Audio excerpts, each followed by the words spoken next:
In today's video, we're going to talk about where to buy cheap houses at online auctions.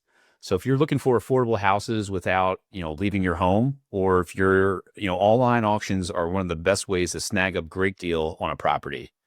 In this video, I'll reveal with Paul the top platforms to buy cheap houses at auction and share tips to help you, navigate the process like a pro.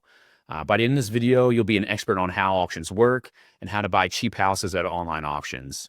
We've purchased, me and Paul, auction properties for decades across the nation, and we're going to kind of take you behind the scenes and answer any of your auction property questions here on today's video.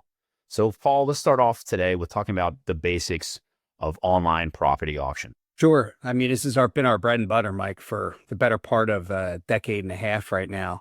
We started with just the original online auction, which was the HUD Home Store, which I started buying on in end of 2001. And that leads to all the new ones that grew from that. Auction.com was, of course, the first one to come out, but at least on an online platform. Before that, there was Hudson and Marshall, which was one of those regional ones that started there in Dallas, Texas.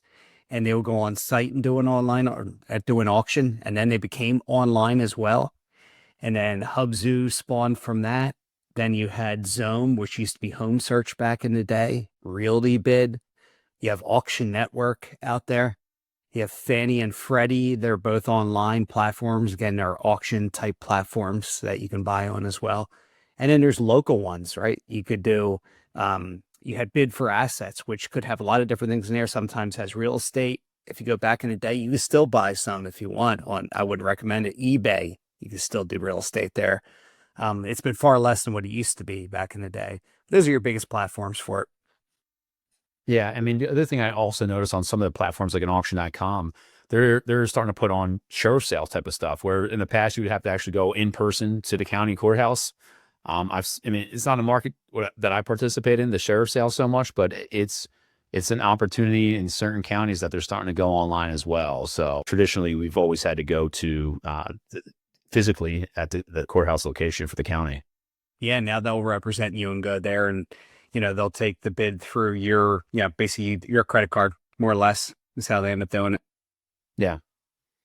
I guess let's pivot to the next topic where we want to talk about potentially researching and vetting some of these properties before you walk into the online, before you log into an online auction, right?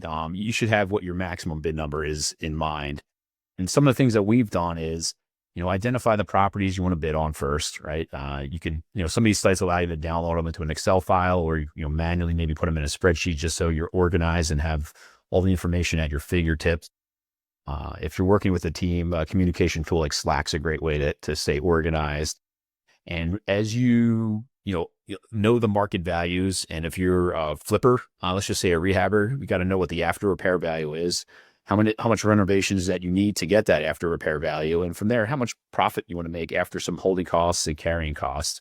And once you kind of back into those numbers, write them down saying, for property 123 Main Street, my maximum bid is $105,000, right? For the next street over, it's $110,000. But by having that and taking the emotion out of it and you're just sticking to your guns, and also talking, if you're not local to properties, talk to local agents to see what their analysis says. Does it match yours? If it's different, find out why. Those are a lot of the due diligence and vetting process that we incorporate into our business.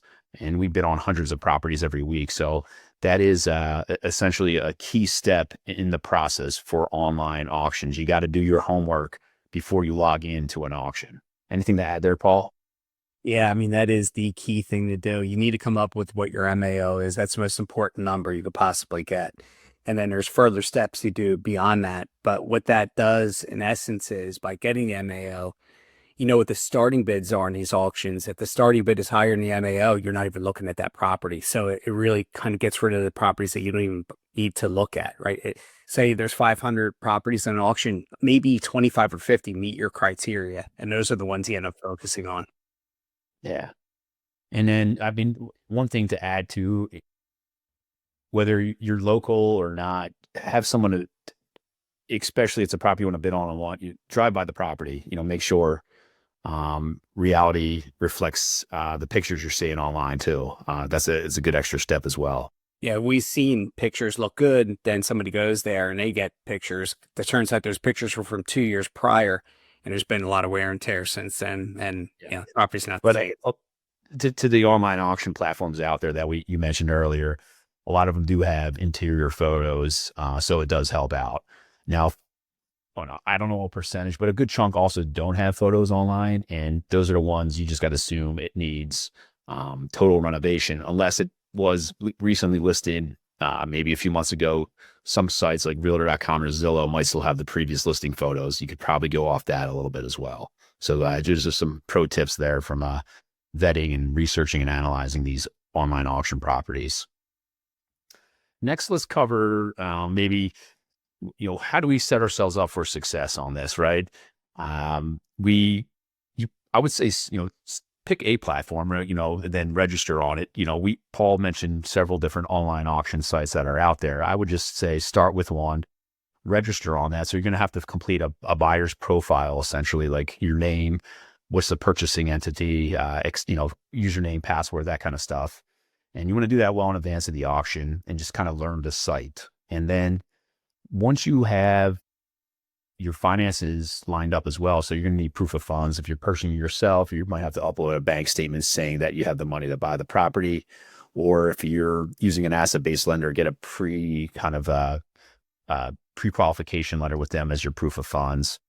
And then, as we mentioned earlier, I think you just got to stick to your numbers from the analysis that you did. Anything else from kind of like setting yourself up for success, Paul, when going into an online auction? Yeah, the pre-qual letter is very, very important. Having your funds set up in advance, and if you don't have funds, making sure you connect with a money partner that is your funds that you can, because a lot of these, you got to close within 30 to 45 days for the most part. Some a little bit sooner, depending on the auction. But yeah, those are the most important tips that you hit on there. Yeah, and then you mentioned money partner. We got a whole video series on private lenders that I'll put below in the description link, that you can kind of go through that kind of free course almost that we put on YouTube here. Next, Paul, what bidding strategies could you recommend to people when bidding on a property on an online auction? Everybody has a different strategy. It used to be that I would bid at the end, but I notice a lot of people wait till the end.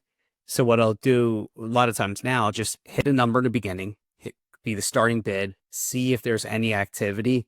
If there's no activity until the very end, and all of a sudden the last hour bids start coming, I know it's the bank bidding against me or bidding the number up. So I don't want to bid against myself. So I kind of manage that, right? So I'll stick with my number, and I always want to try to get it below my maximum allowable offer whenever possible, just so you have a little more margin there. That's something Mike and I focus on big time here. Just give ourselves a little bit of extra cushion there if we can.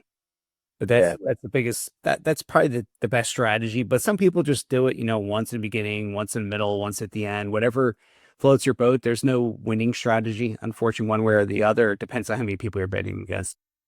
yeah. What's your thought on some of those auto bid features that they have out there? Yeah, I don't like them. I don't want to auto bid, and they Yeah, do that. They can just bid it up. They're pushing you up. I get why they do yeah, it. yeah, agreed.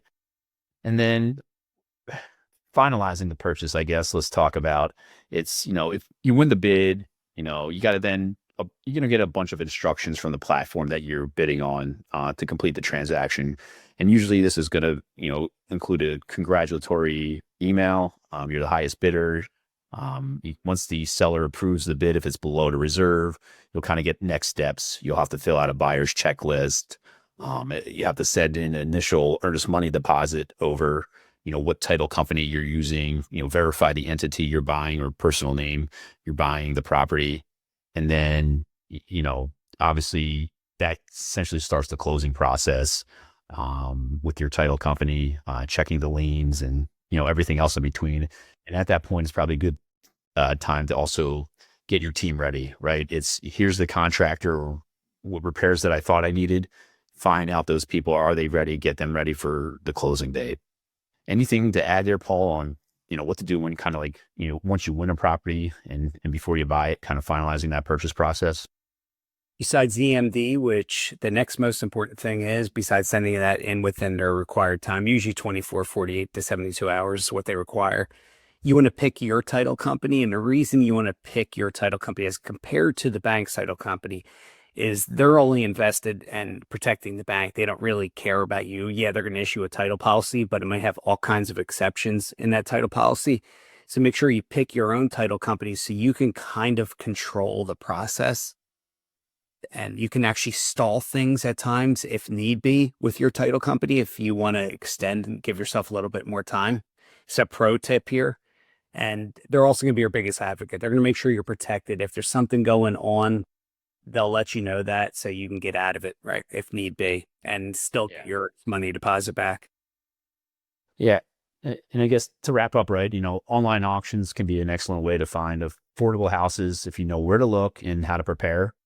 And so rewatch this video again for all those tips. And for those of you who want to take the next step and actually go to online auctions, we've got a free gift for you down below in the description. And it's basically our 7 steps to buying these online auction properties. So check out the link below, sign up, and get the free resources for yourself. And good luck hunting for properties on online auctions.